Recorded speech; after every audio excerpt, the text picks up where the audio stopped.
Why does everyone love a baby? It's not for what the baby can do, but simply for who the baby is. A baby gives nothing and takes everything, yet it's loved unconditionally. This teaches us something powerful about authentic self-expression. We admire people who are true to themselves, who can speak their mind freely and who have released their creative potential. On the other hand, an inhibited personality hides their true self, afraid to express freely, which makes them appear closed off and even unapproachable. Here are some of the signs of inhibition. First, you feel shy around strangers. Second, you're overly self-conscious, worrying about every little thing. Third, you feel anxious, nervous, and inadequate. Fourth, you may even have nervous habits like excessive blinking or facial tics. Now you must be thinking, what is the source of inhibition? 95% of adults have this. So inhibition often comes from excessive negative feedback, especially during childhood. When we are criticized too harshly, we start doubting ourselves, constantly wondering if what we are doing is right or wrong. Over time, this self-doubt turns into a habit, making us hesitate, restrict ourselves, and eventually fear taking any risk. The belief that what you're doing is wrong soon morphs into it's wrong to do anything, leading to an inhibited life. Now, in order to correct this inhibition, you first have to know the relation between self-image and inhibition. Inhibition pattern creates a negative self-image, a mental picture of ourselves as inadequate or unworthy. This self-image dictates how we think or act. If we are too focused on pleasing others or worried about being judged, it's often because we are caught up in this negative loop, which lowers our confidence and performance. The allure of authenticity.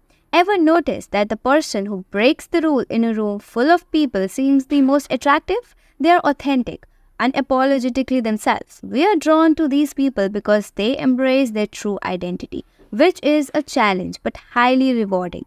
To be truly authentic, we need to stop monitoring every move that we take, trying to make the perfect impression, which only inhibits our creative self. Breaking the cycle of inhibition. Many of our people-pleasing actions are subconscious. They are habits we have developed over time. To break free, we must make a conscious choice to change them. Take stage fright, for example. It's one of the most common manifestations of inhibition, often stemming from childhood fears of being punished for speaking up or having an opinion. Reversing inhibition, disinhibition. Disinhibition is the practice of being less careful, less self-critical, and less perfectionist. Here are 10 exercises to help you disinhibit yourself and rediscover your true self. First, act before you overthink. Sometimes we hold ourselves back because we worry about saying or doing the wrong thing. Instead, practice acting before you've fully thought about something through. It might feel risky, but this approach teaches you to trust yourself. Act and correct any missteps as you go along the way. This helps you build confidence in the moment. Second, silence your inner critic. If you have a persistent inner voice that constantly critiques your every move, it's time to challenge it. Ask yourself, is this self-criticism necessary or helpful? Recognize that perfection isn't required to act, express, or participate fully. Shift your focus to taking action rather than seeking approval, allowing yourself to experience life without excessive self-judgment. Third, limit self-analysis. Occasional self-reflection is valuable, but analyzing every small decision or action is paralyzing. For example, don't let minor things like how you worded a sentence or placed an object spiral into overthinking. Instead of micromanaging every move, allow yourself to just be.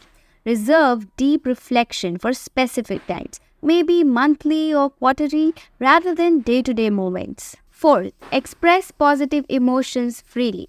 An inhibited personality often refrains from expressing both positive and negative emotions, fearing judgment. Break this habit by openly sharing your positive feelings. Tell people you appreciate them, compliment freely, and don't shy away from showing affection or friendliness.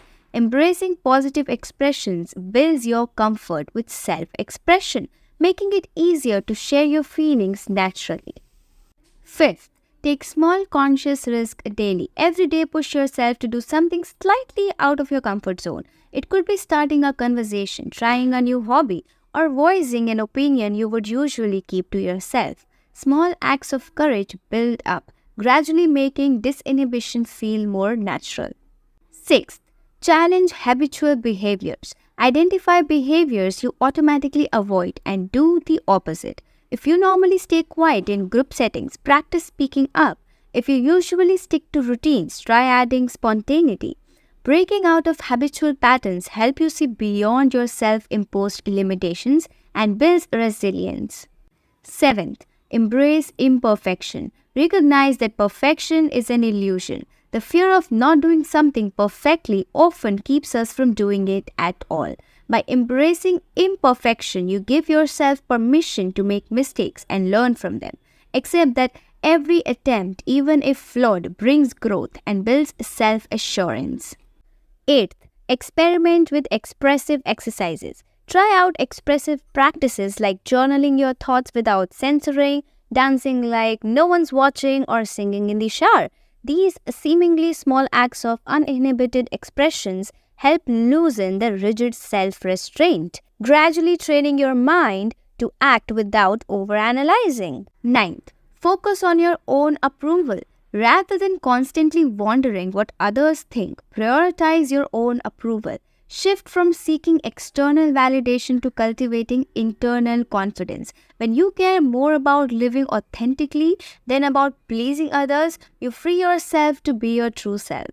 10th, do the opposite of your inhibitions. Take deliberate steps to do things you would usually avoid. If you're usually quiet, try speaking up more. If you avoid risk, take small ones daily. Consciously defying your usual patterns trains you to act without fear and live more openly.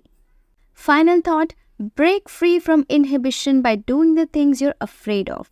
Acting against your usual restrictions is the only way to regain your authentic self. Experiment with what feels unfamiliar.